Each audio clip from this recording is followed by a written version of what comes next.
Hello everyone, আসসালামু আলাইকুম। আশা করি আপনারা সবাই ভালো আছেন। আমি আলহামদুলিল্লাহ ভালো আছি। তো আজকে যাচ্ছি বগুড়ার ঐতিহাসিক মহাস্থানগড়ে। সো গাইস, ঐতিহাসিক স্থানে যেহেতু যাচ্ছি সেহেতু সেখানকার অল্প কিছু ইতিহাস হলেও আপনাদের মাঝে তুলে ধরার চেষ্টা করব। সো ভিডিওটা না টেনে দেখতে থাকুন। আপনারা দেখতেই পাচ্ছেন পার্টনার এখানে দাঁড়িয়ে আছে, বাসের জন্য ওয়েট করতেছে। পার্টনার হাই দাও, কেমন আছো?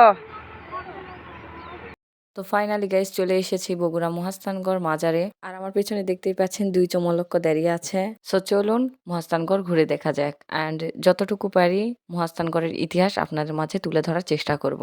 গাইস আপনারা দেখতেই পাচ্ছেন এটা হচ্ছে মাজার, আর আমার পাশেই দেখতে পাচ্ছেন এটা হচ্ছে মহাস্থানগড়ের মসজিদ। সো এভরিওয়ান, আমার পিছনে যে মাজারটা দেখতে পাচ্ছেন এখানে হযরত শাহ সুলতান শায়িত রয়েছেন। মূলত ইসলাম প্রচার করার জন্য সুদূর বল্লক দেশ থেকে এই মহাস্থানগড়ে আগমন করেন এবং এখানে এসে হিন্দু রাজা পরশুরামকে যুদ্ধে পরাজিত করে ইসলাম প্রতিষ্ঠা করে এবং এখানেই তিনি শায়িত রয়েছেন। তো এভরিওয়ান, আমরা চলে এসেছি মানকালীর কুণ্ডতে।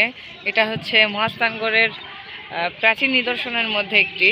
সো গাইস, এখন যাচ্ছি হচ্ছে গোকুল মেদ অর্থাৎ বেহুলা লক্ষিন্দরের বাসর ঘরে। সেখানে গিয়ে আপনাদের সঙ্গে দেখা হচ্ছে। সো গাইস, চলে আসলাম আমাদের গন্তব্যস্থানে এন্ড এখানে এসে টিকিট করে নিলাম। এখন ভিতরে প্রবেশ করব। তো চলুন এখানকার ইতিহাস সম্পর্কে জানা যাক। গোকুল মেদ বা বেহুলা লক্ষিন্দরের বাসঘর নামে এটি সাধারণত পরিচিত। এই প্রত্নস্থলটিতে 1934 থেকে 36 সালে প্রত্নতাত্ত্বিক খননের ফলে 172টি বন্ধ প্রকৌটির সমন্বয়ে গঠিত 13 মিটার উঁচু একটি মঞ্চের ধ্বংসাবশেষ অনাবৃত হয়। এই মঞ্চের সমতল শিরদেশ প্রথম নির্মাণ যুগে খ্রিস্টাব্দ 6-7 শতক একটি বৌদ্ধ উপাসনালয় স্তূপ বা মন্দির নির্মিত হয়েছিল। এরপর সেন আমলে খ্রিস্টাব্দ 11-12 শতক এই ধ্বংসাবশেষ একটি বর্গাকৃতির শিব মন্দির নির্মিত হয়েছিল। পরবর্তীকালে এই মন্দিরের মেঝের উচ্চতা আরও বৃদ্ধি করা হয়। এই মন্দিরের কক্ষ থেকে প্রাপ্ত প্রত্ন নিদর্শনের মধ্যে রয়েছে একটি নরকঙ্কাল, একটি ইটের নির্মিত গোলাকার গর্ত 3.88 মিটার পরিধি, একটি শিলাখণ্ড, ষাঁড়ের প্রতিকৃতি উৎকীর্ণ একটি স্বর্ণপত্র ইত্যাদি। অলঙ্করণের জন্য মন্দিরের জ্যামিতিক নকশা, ফুল, লতাপাতা, অলঙ্কৃত ইট ইত্যাদি ব্যবহৃত হয়েছিল।